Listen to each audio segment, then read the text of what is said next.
نبی اقدس صلی اللہ تعالیٰ علیہ وسلم کے زمانے نبوت کے مکی سالوں میں جب تیسرا چوتھا سال ہو گیا اعلان نبوت کا، جیسے کہ میں نے آپ کو بتایا، اسلام کی تبلیغ بڑھتی ہی گئی باوجود ہزار مصائب کے، مشکلات کے، دعوت دین کہیں تھمتی نہیں تھی اور نہ ہی لوگوں کے داخل ہونے کا سلسلہ کم ہوتا تھا۔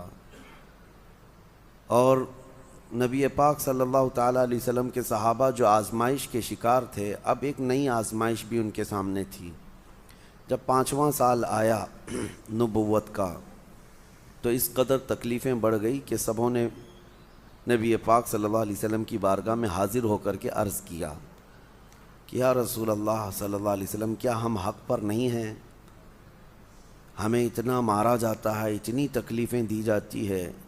بعض صحابہ وہ ہیں جن کو آگ میں لٹایا گیا ہے مکہ میں، اور بعض وہ ہیں جن کے ہاتھ، پیر، کان، ناک سب کاٹ کر کے مسلح کر دیا گیا ہے۔ یہ سخت ترین اذیتوں سے گزارا گیا ہے۔ تو صحابہ نے جب یہ سوال کیا، نبی رحمت صلی اللہ تعالیٰ علیہ وسلم نے ارشاد فرمایا، کیوں ہم حق پر نہیں ہیں؟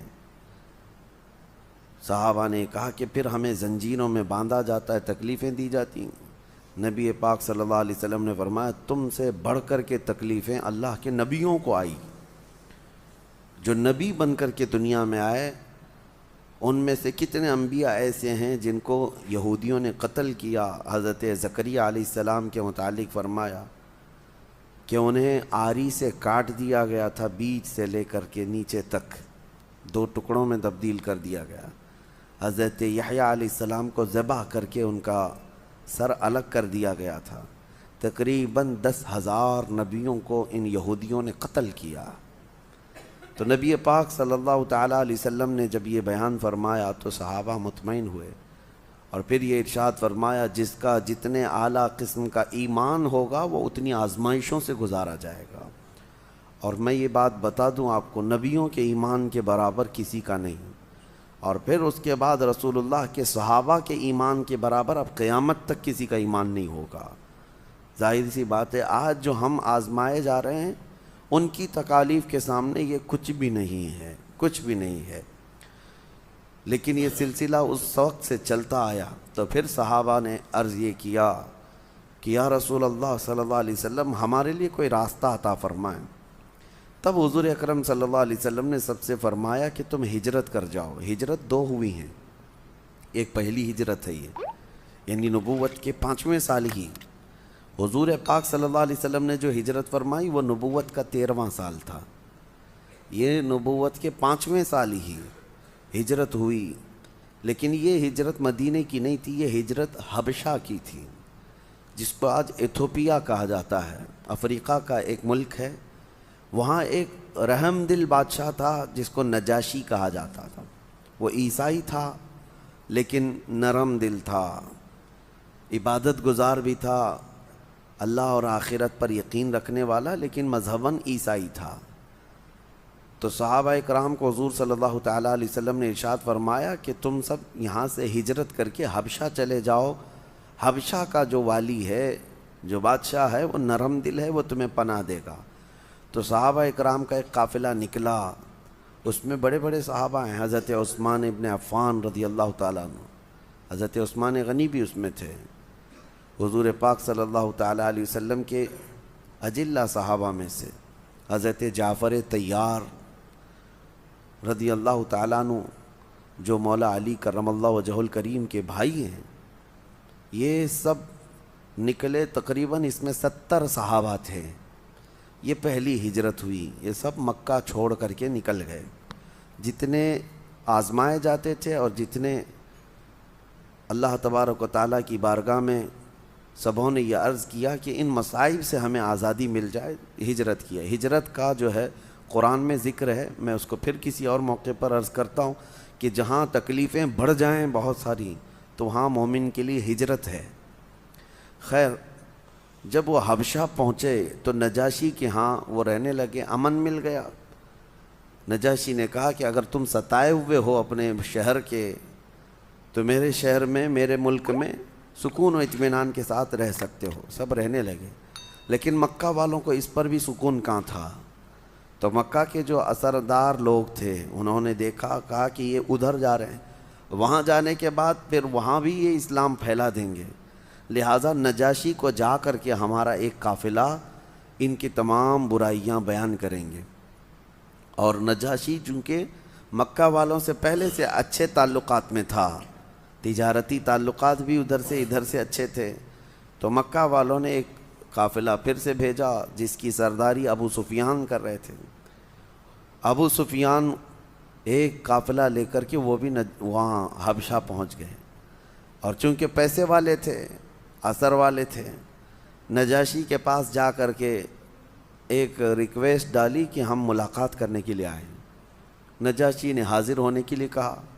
جب حاضر ہوئے تو پوچھا کیا مسئلہ ہے، تو ابو سفیان نے کہنا شروع کیا کہ ہمارے مکہ میں ایک فتنہ پیدا ہو چکا ہے، لوگ اپنے پرانے دین سے نکل چکے، جس کی وجہ سے مکہ کے گھر گھر میں آج لڑائیاں ہیں، اور وہ سبب ہے، انہوں نے کہا، محمد صلی اللہ تعالیٰ علیہ وسلم کی وجہ سے، اور ہمارے شہر سے کچھ لوگ بھاگ کر کے آپ کے وطن میں آئے ہیں پناہ لینے کے لیے، اور آپ نے ان کو پناہ دے دیا ہے، وہ ہمارے دین سے نکلے ہوئے ہیں۔ جیسے آج کہتے ہیں نا، دیش دروہی، دھرم ویرودھی، یہ تمام الفاظ اس وقت بھی تھے۔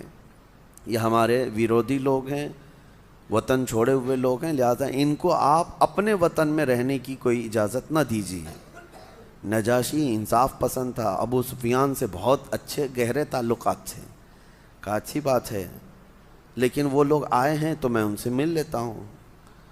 تو پھر جو مسلمان صحابہ وہاں پر تھے، نجاشی نے ان کو اپنے دربار میں طلب کیا کہ جو نئے یہاں پر رہنے کے لیے آئے ہیں وہ ہمارے پاس آئیں۔ صحابہ آگے آئے، پھر ان میں سے ایک صحابی کو اپنا وکیل بنا کر کے سبوں نے آگے بڑھا دیا، وہ حضرت جعفر طیار تھے، مولا علی کرم اللہ وجہہ الکریم کے سگے بھائی ہیں۔ وہ دربار میں بات کرنے کے لیے آئے۔ نجاشی نے پوچھا کہ تمہارا دین کیا ہے، تمہارا دین کیا ہے، اور یہ مکہ کے حالات کیا ہیں۔ ابو سفیان وہیں دربار میں ہے، اور نجاشی کا بہت قریبی اثر انداز بھی ہے، نجاشی کے اوپر اثر ڈالنے والی شخصیت بھی ہے، لیکن اس کے باوجود حضرت جعفر طیار نے کچھ نہیں دیکھا۔ جب نجاشی نے پوچھا کہ تمہارا دین کیا ہے اور یہ محمد کون ہے اور کیا معاملہ ہے مکہ میں، تو ایک جملے میں انہوں نے پورا سٹیٹمنٹ دے دیا۔ حضرت جعفر طیار نے کہا ہمارے پاس وہ رسول آیا ہے جو ہمیں مخلوق کی عبادت سے نکال کر خالق کی عبادت پہ لگاتا ہے۔ بس اب تک ہم پیدا کی ہوئی چیزوں کی عبادت کر رہے تھے، کوئی پتھر کی، کوئی درخت کی، کوئی ہوا کی، یہ سب مخلوق ہیں۔ حضرت جعفر طیار نے کہا یہ مخلوق کی عبادت سے وہ ہم کو نکال کر خالق کی عبادت پہ لگا دیا، یہی وہ دین ہے اور یہی وہ رسول ہے۔ اب نجاشی چونکہ اہل کتاب میں سے ہے، وہ خود عیسائی تھا، اور وہ بھی بت پرست نہیں ہے جیسے کہ دوسرے اس وقت تھے مکہ والے۔ تو نجاشی نے کہا تو پھر میرے کچھ سوالات ہیں، اس کے جوابات دو۔ نجاشی نے تقریباً 17 سوالات کیے تھے، چونکہ وہ پڑھا ہوا تھا مقدس کتابوں میں۔ اس نے پوچھنا شروع کیا محمد صلی اللہ علیہ وسلم کے بارے میں، پہلے یہ بتاؤ کیا وہ کسی بادشاہ کے بیٹے ہیں یا بادشاہت یعنی ان کے باپ داداؤں میں ہے؟ تو حضرت جعفر طیار نے کہا نہ ان کے باپ بادشاہ تھے، نہ ان کے دادا بادشاہ تھے، وہ بادشاہ کی اولاد میں سے نہیں۔ پھر نجاشی نے پوچھا ان کے ماننے والے جو ایمان لاتے ہیں وہ بڑے بڑے پیسے والے لوگ ہیں یا غریب لوگ ہیں؟ تو حضرت جعفر طیار نے کہا نہیں، جتنے ایمان لاتے ہیں اکثر اس میں غریب لوگ ہیں، غریب لوگ آتے ہیں۔ پھر نجاشی نے اخلاق کے بارے میں پوچھا کہ ان کے اخلاق کیا ہیں، تو حضرت جعفر طیار نے کہا یہ بات ابو سفیان سے پوچھ لو، جو مقدمہ لے کر کے آئے ہمارے خلاف، اخلاق کے بارے میں وہ بھی بیان کریں گے۔ ابو سفیان دربار میں ہے، نجاشی نے پوچھا یہ جو کہہ رہے ہیں صحیح ہے یا نہیں؟ ابو سفیان یہ خود روایت کرتے ہیں، یہ بعد میں ایمان لائے، وہ کہتے ہیں میرے دل میں خیال تھا میں چاہوں تو مسالہ لگا کر جھوٹ بول دوں نجاشی کے دربار میں، لیکن اتنے صحابہ وہاں پر تھے، یہ مکہ سے آئے ہوئے، میں سب کے سامنے جھوٹا قرار پاتا، اس لیے بول نہیں سکا، محمد کے بارے میں کچھ بھی نہیں بول سکا۔ کہا نہیں، وہ جو کہہ رہے ہیں وہ یہ بات تو صحیح ہے، یہ بات تو صحیح ہے۔ اخلاق کے بارے میں کہا، ان کے اخلاق کے برابر پورے مکہ کے عرب میں کوئی نوجوان نہیں ہے۔ یہ ابو سفیان کے الفاظ ہیں، ایمان ابھی لائے ہوئے نہیں ہیں۔ تو پھر نجاشی نے 17 جو سوالات کیے وہ بہت اہم سوالات تھے۔ سب سوالات کے جوابات جب حضرت جعفر طیار نے مکمل دیے تو اب نجاشی کہتا ہے، ابو سفیان بھی دربار میں ہے سارے، وہ کہتا ہے اللہ کی قسم، اللہ کی قسم، اگر وہ محمد جن کے بارے میں تم کہہ رہے ہو وہ رسول یہاں ہوتے تو میں ان کے پیروں کو دھو کر کے پانی پی لیتا۔ یہ نجاشی نے کہا کیونکہ وہ آخری رسول ہے، وہ آخری رسول ہیں، اور جتنے سوالات میں نے کیے یہ سب میرے مقدس کتابوں میں علامات بتائی گئی ہیں کہ وہ آخری رسول، وہ بادشاہوں کی اولاد میں سے نہیں ہوں گے، نہ ہی وہ بادشاہت کی طلب کریں گے۔ ان کے ماننے والے غریب صحابہ ہوں گے شروعات میں، کہ وہ اسلام غریبوں سے ہی شروع ہوگا اور غریبوں میں ختم ہو جائے گا۔ یہ تمام علامات پہلے سے تھیں۔ اس نے یہ بھی پوچھا تھا کیا وہ صدقہ لیتے ہیں؟ کہا نہیں، صدقہ نہیں لیتے۔ ہدیہ لیتے ہیں؟ ہاں ہدیہ لیتے ہیں۔ سب علامتیں جب فٹ ہو گئیں تو نجاشی نے صرف اتنا ہی نہیں کہا کہ وہ ان کے قدموں کو دھو کر پی لوں، بلکہ پھر اعلاناً یہ کہا کہ اے لوگو تم گواہ ہو جاؤ میں اس رسول پر ایمان لاتا ہوں۔ نجاشی جو وقت کا بادشاہ تھا، والی حبشہ تھا، غائبانہ طور پر وہ ایمان بھی لے آئے، اور اس کے بعد ابو سفیان بغیر کسی حصول کے واپس مکہ شرمندگی کے ساتھ آئے۔ مکہ والوں سے آ کر کہا، مکہ والوں نے پوچھا کیا ہوا؟ کہا محمد کا جادو تو وہاں بھی چل گیا۔ نعوذ باللہ من ذالک، یہ آج بھی اسی بات پر اڑے ہوئے رہتے ہیں کہ جہاں کہیں حقانیت ظاہر ہو جائے ان کو لگتا ہے یہاں پہ بھی جادو چل رہا ہے، وہاں پہ بھی جادو چل رہا ہے۔ بہرحال پھر نجاشی وہ ایسے مومن کہ ان کا انتقال ہوا، لیکن حضور صلی اللہ علیہ وسلم سے ان کی ملاقات کبھی نہیں ہوئی۔ صحابہ کے دور میں تھے، حضور کے دور میں رہے، لیکن نبی پاک صلی اللہ تعالیٰ علیہ وسلم سے ملاقات نہیں ہوئی، لہٰذا ان کو صحابہ میں نہیں شامل کیا گیا۔ صحابی نہیں ہے لیکن مقام بہت بلند ہے، جیسے حضرت اویس قرنی، حضرت اویس قرنی کا مقام ہے کہ حضور کے دور میں رہے لیکن رسول پاک سے ملاقات نہیں ہوئی۔ اسی طرح حضرت نجاشی انتقال ہوا، اس سے بڑی فضیلت کیا ہے کہ نبی پاک صلی اللہ تعالیٰ علیہ وسلم نے نماز جنازہ غائبانہ طور پر وہیں سے ادا فرمائی۔ جب نجاشی کا انتقال ہوا، نبی پاک صلی اللہ تعالیٰ علیہ وسلم نے اپنے ہی وطن میں غائبانہ ان کی نماز جنازہ بھی ادا کی۔ اس کے بعد یہ جو حبشہ کی ہجرت ہوئی تھی، یہ صحابہ مسلسل وہیں رہے۔ اس وقت تک جب نبی پاک صلی اللہ تعالیٰ علیہ وسلم مدینہ ہجرت کر کے گئے تو پھر وہ صحابہ ہجرت کر کے واپس مدینہ تشریف لائے۔ جو حبشہ گئی ہوئی جماعت تھی وہ پھر سے دوسری ہجرت کر کے، تو ان کو جو ہے 2 ہجرتوں والے صحابہ کہا جاتا ہے۔ تو یہ مکہ مکرمہ کی اذیتیں اور تکلیفیں جو ہوئیں، 5واں سال تھا۔ اب جب 7واں سال ہوا نبوت کا، اس وقت جو ہے میں بھی وہ تبلیغ اسلام کے طرق کے اوپر نہیں آیا کہ ہر سال کس طرح صحابہ ایمان لاتے رہے، یعنی لوگ اسلام میں داخل ہوتے۔ مدینہ طیبہ سے لوگ آتے تھے، پہلے 12 لوگ آئے، حضور پاک صلی اللہ تعالیٰ علیہ وسلم پر وہ ایمان لائے، پھر 70 کی جماعت آئی، پھر وہ سب کے سب ایمان لائے، واپس مدینہ گئے، وہاں مدینہ میں گھر گھر میں لوگوں کو دعوت دی۔ مدینہ میں آلریڈی اسلام پھیل چکا تھا، لیکن نبی پاک صلی اللہ علیہ وسلم ابھی مدینہ گئے نہیں تھے، مکہ ہی میں تھے۔ اسی دوران پھر مکہ والوں نے، دیکھیں ظلم کی ایک حد ہوتی ہے، ایک لمٹ ہوتی ہے، انہوں نے ہر لمٹ کراس کر دی تھی۔ پھر وہ وقت آیا کہ جب سارے لوگوں نے مل کر کے مکہ میں حضور صلی اللہ تعالیٰ علیہ وسلم اور ان کے خاندان پر ایسی پابندی لگا دی، سوشل بائیکاٹ کر دیا۔ اعلان ہو گیا تھا مکہ میں کہ محمد صلی اللہ علیہ وسلم اور ان کے گھر والوں کے ساتھ، جس میں ابو طالب تھے، جناب ابو طالب اور ان کے سارے خاندان والوں کے ساتھ کوئی میل جول نہیں رکھے گا، کوئی کھانا پانی ادھر سے ادھر نہیں کرے گا، ان سے کوئی لین دین نہیں ہوگا، نہ تجارت ہوگی، کچھ نہیں۔ یہ بائیکاٹ ایسا تھا کہ ایک گھاٹی ہے جس کو شعب ابی طالب کہا جاتا ہے مکہ میں، اس گھاٹی میں وہ محصور ہو گئے تھے۔ نبی پاک صلی اللہ علیہ وسلم، کھانے پینے کی چیزوں کی قلت اتنی بڑھ گئی تھی کہ رسول پاک صلی اللہ تعالیٰ علیہ وسلم ان ایام میں پتے کھاتے رہے، درختوں کے پتے کھاتے رہے اور چمڑے کو ابال کر کے اسی کو کھا لیا جاتا تھا۔ یہ ایام تقریباً 3 سال تک چلے۔ خود وہ مکہ والوں کو رحم آ گیا تھا، انہوں نے بیٹھ کر کے سارے لوگوں نے یہ میٹنگ کی کہ ہم لوگوں نے بہت زیادہ ان کے اوپر سختیاں کی ہیں کہ ہماری خاندان کے لوگ ہیں، قریش کے لوگ ہیں، اور وہ بھی والی کعبہ کے خاندان سے ہیں، متولی کعبہ کے خاندان سے ہیں۔ لیکن بعد میں سارے جو اچھی سوچ رکھنے والے تھے سبوں نے بیٹھ کر کے یہ بائیکاٹ کو ختم کرنے کا فیصلہ کیا، لیکن وہ بھی بائیکاٹ ختم ہونے کو 3 سال لگ گئے۔ 3 سال لگ گئے۔ 3 سال تک نبی رحمت صلی اللہ تعالیٰ علیہ وسلم نے ان کی اذیتیں برداشت کیں۔ بہرحال میرے عزیزو، مکہ کے 13 سال فلی اسٹرگل کے دور ہیں، ہر سال تکلیفیں، ہر سال مصیبتیں برداشت کی گئی ہیں۔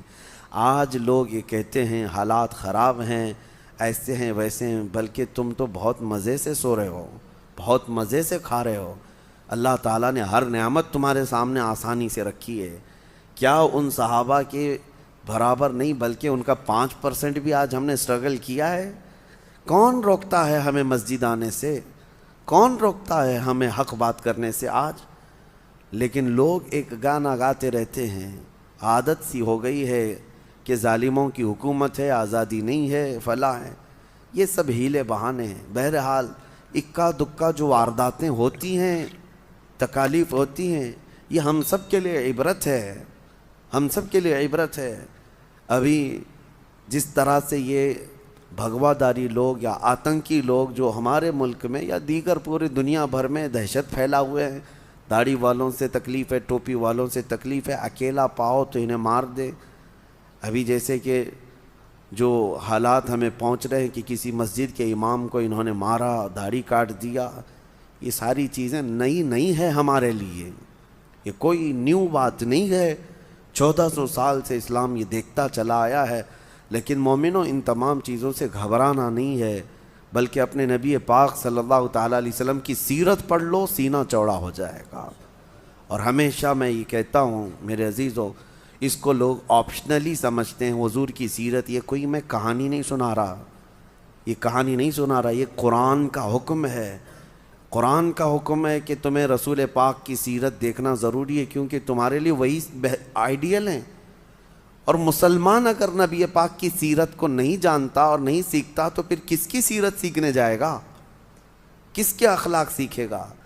تو سیرت مصطفیٰ صلی اللہ تعالیٰ علیہ وسلم کو جاننا ہر مسلمان کے لیے ضروری ہے، ہر مسلمان کے لیے۔ بغیر اس کے اس کا اسلام پہ عمل ہو ہی نہیں پائے گا۔ مجھے بتاؤ، تم نماز پڑھتے ہو، آج اللہ کا حکم ہے، لیکن کھڑے ہوتے ہو، ہاتھ اٹھاتے ہو، باندھتے ہو، رکوع میں جاتے ہو، سجدے میں جاتے ہو، یہ طریقہ قرآن میں کہاں ہے؟ کہاں ہے قرآن میں؟ اللہ نے فرمایا اقیموا الصلاۃ، تم نماز قائم کرو، لیکن تمہیں نماز قائم کرنا کیسے ہے یہ سیرت مصطفیٰ سے پتہ چلے گا۔ یہ میرے آقا کی سیرت پڑھنی پڑے گی کہ میرے آقا ایسے کھڑے ہوتے، ایسے جھکتے، ایسے سجدے میں جاتے۔ تو نبی پاک صلی اللہ علیہ وسلم کی سیرت کو ہٹاؤ تو دین کھوکھلا ہے، دین میں پھر کچھ نہیں رہے گا۔ تمہیں ہر چیز کا اگر تفصیلی جواب چاہیے تو نبی پاک صلی اللہ علیہ وسلم کی سیرت ضروری ہے۔ لوگوں کو ایسا لگتا ہے کہ یہ کوئی آپشنلی چیز ہے، نہیں، یہ ہمارے لیے فرض عین ہے، ہر مسلمان کے لیے سیرت مصطفیٰ سیکھنا۔ اللہ کریم ہمیں نبی پاک صلی اللہ علیہ وسلم کی سیرت پر چلائے اور آخری سانس تک میرے آقا صلی اللہ علیہ وسلم کے سچے غلاموں میں ہمارا شمار فرمائے۔